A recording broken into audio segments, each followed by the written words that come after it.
The sleeping state, or the psychical change to sleep, whatsoever it be, is brought about by the child being sent to sleep, or compelled thereto by fatigue, only assisted by the removal of all stimuli which might open other objects to the psychical apparatus.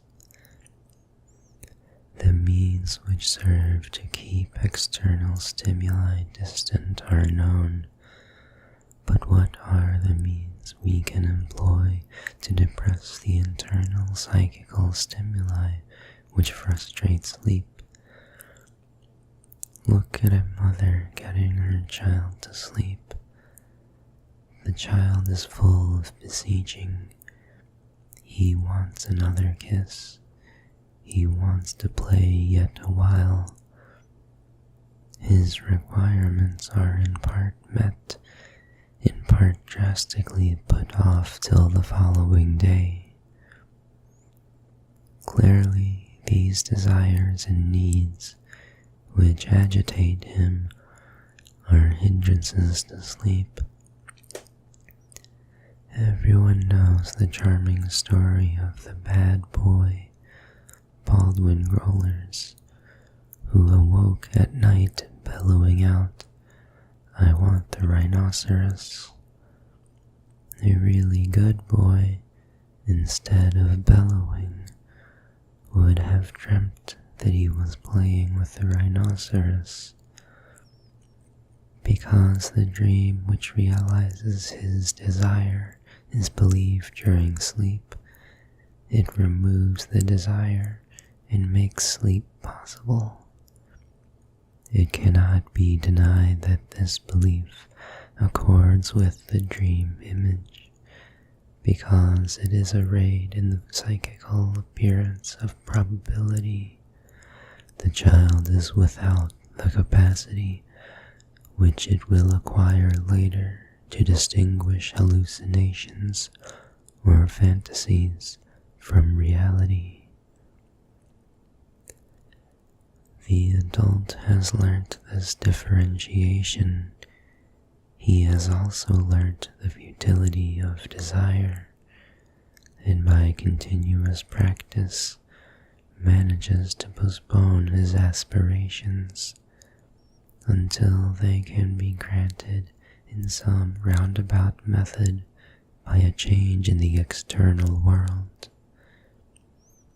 For this reason, it is rare for him to have his wishes realized during sleep in the short psychical way. It is even possible that this never happens, and that everything which appears to us like a child's dream demands a much more elaborate explanation. Thus it is that for adults, for every sane person without exception, a differentiation of the psychical matter has been fashioned which the child knew not. A psychical procedure has been reached which, informed by the experience of life, exercises with jealous power a dominating and restraining influence upon psychical emotions by its relation to consciousness and by its spontaneous mobility. It is endowed with the greatest means of psychical power. A portion of the infantile emotions has been withheld from this procedure as useless to life, and all the thoughts which flow from these are found in the state of repression.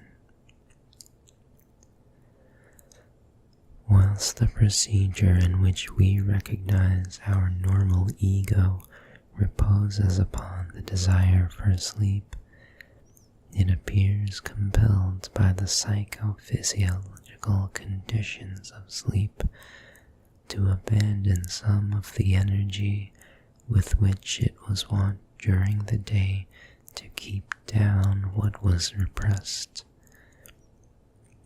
This neglect is really harmless. However, much the emotion of the child's spirit may be stirred and find the approach to consciousness rendered difficult, and to that movement blocked in consequence of the state of sleep. The danger of their disturbing sleep must, however, be avoided. Moreover, we must admit that even in deep sleep, some amount of free attention is exerted as a protection against sense stimuli which might, perchance, make an awakening seem wiser than the continuance of sleep. Otherwise, we could not explain the fact of our being always awakened by stimuli of certain quality. As the old physiologist Burdak pointed out, the mother is awakened by the whimpering of her child, the miller by the cessation of his mill, most people by gently calling out their names. This attention, thus on the alert, makes use of the internal stimuli arising from repressed desires and fuses them into the dream, which as a compromise satisfies both procedures at the same time. The dream creates a form of the psychical release for the wish which is either suppressed or formed by the aid of repression, inasmuch as it presents it was realized. The other procedure is also satisfied, since the continuance of sleep is assured. Our ego here gladly behaves like a child. It makes the dream pictures believable, saying, as it were, "Quite right, but let me sleep."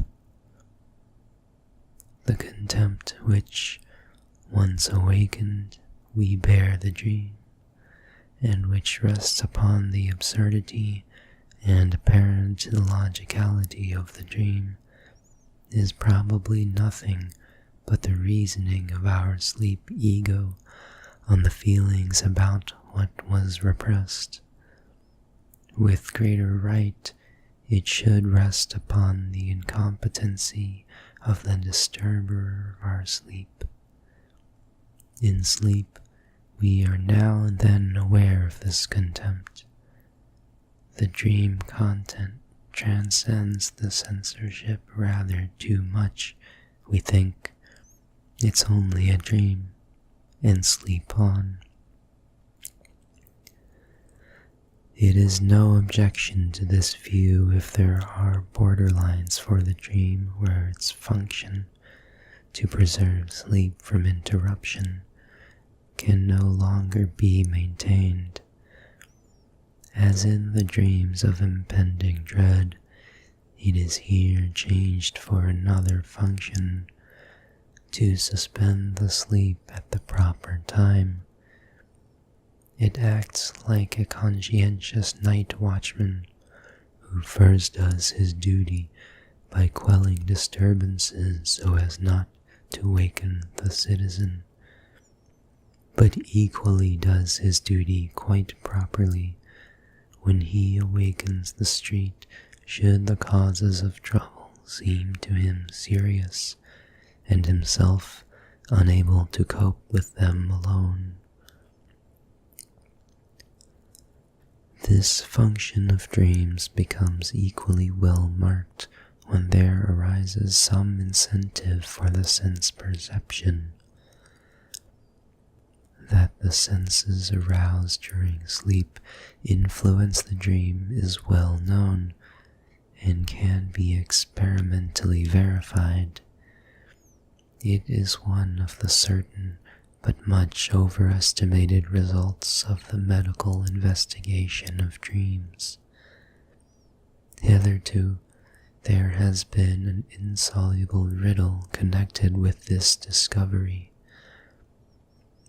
The stimulus to the sense by which the investigator affects the sleeper is not properly recognized in the dream, but is intermingled with a number of indefinite interpretations, whose determination appears left to psychical free will. There is, of course, no such psychical free will. To an external sense stimulus, the sleeper can react in many ways. Either he awakens or succeeds in sleeping on. In the latter case, we can make use of the dream to dismiss the external stimulus, and this, again, in more ways than one. For example, he can stay the stimulus by dreaming of a scene which is absolutely intolerable to him. This was the means used by one who was troubled by a painful perineal abscess. He dreamt that he was on horseback and made use of the poultice, which was intended to alleviate his pain, as a saddle, and thus got away from the cause of the trouble. Or, as is more frequently the case, the external stimulus undergoes a new rendering, which leads him to connect it with a repressed desire seeking its realization, and robs him of its reality, and is treated as if it were part of the psychical matter. Thus, someone dreamt that he had written a comedy which embodied a definite motif. It was being performed. The first act was over amid enthusiastic applause. There was great clapping. At this moment, the dreamer must have succeeded in prolonging his sleep despite the disturbance, for when he woke, he could no longer hear the noise. He concluded rightly that someone must have been beating a carpet or bed. The dreams which come with a loud noise just before waking have all attempted to cover the stimulus to waking by some other explanation, and thus to prolong the sleep for a little while. Whosoever has firmly accepted this censorship as the chief motive for the distortion of dreams will not be surprised to learn as the result of dream interpretation that most of the dreams of adults are traced by analysis to erotic desires. This assertion is not drawn from dreams obviously of a sexual nature, which are known to all dreamers from their own experience, and are the only ones usually described as sexual dreams. These dreams are ever sufficiently mysterious by reason of the choice of persons who are made the objects of sex, the removal of all the barriers which cry halt to the dreamer's sexual needs in his waking state, the many strange reminders as to details of what are called perversions. But analysis discovers that, in many other dreams in whose manifest content nothing erotic can be found, the work of interpretation shows them up as, in reality, realization of sexual desires, whilst, on the other hand, that much of the thought-making when awake the thoughts saved us as surplus from the day only reaches presentation in dreams with the help of repressed erotic desires. Towards the explanation of this statement, which is no theoretical postulate, it must be remembered that no other class of instincts has required so vast a suppression at the behest of civilization as the sexual, whilst their mastery by the highest psychical processes are, in most persons, soonest of all relinquished. Since we have learnt to understand infantile sexuality, often so vague in its expression, so invariably overlooked and misunderstood, we are justified in saying that nearly every civilized person has retained at some point or other the infantile type of sex life. Thus, we understand that repressed infantile sex desires furnish the most frequent and most powerful impulses for the formation of dreams. If the dream, which is the expression of some erotic desire, succeeds in making its manifest content appear innocently asexual, it is only possible in one way. The matter of these sexual presentations cannot be exhibited as much, but must be replaced by illusions, suggestions, and similar indirect means. Differing from other cases of indirect presentation, those used in dreams must be deprived of direct understanding. The means of presentation which answer these requirements are commonly termed symbols. A special interest has been directed towards these, since it has been observed that the dreamers of the same language use the like symbols. Indeed, that in certain cases community of symbol is greater than community of speech. Since the dreamers do not themselves know the meaning of the symbols they are, it remains a puzzle whence arises their relationship with what they replace and denote. The fact itself is undoubted, and becomes of importance for the technique of the interpretation of dreams, since by the aid of a knowledge of this symbolism, it is possible to understand the meaning of the elements of a dream, or parts of a dream. Occasionally, even the whole dream itself, without having to question the dreamer as to his own ideas. We thus come near to the popular idea of an interpretation of dreams, and, on the other hand, possess again the technique of the ancients, among whom the interpretation of dreams was identical with their explanation through symbolism.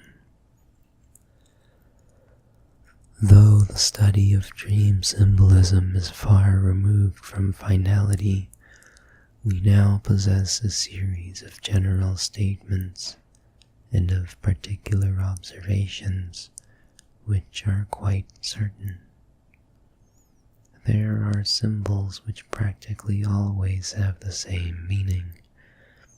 Emperor and empress, king and queen, always mean the parents, room, a woman, and so on.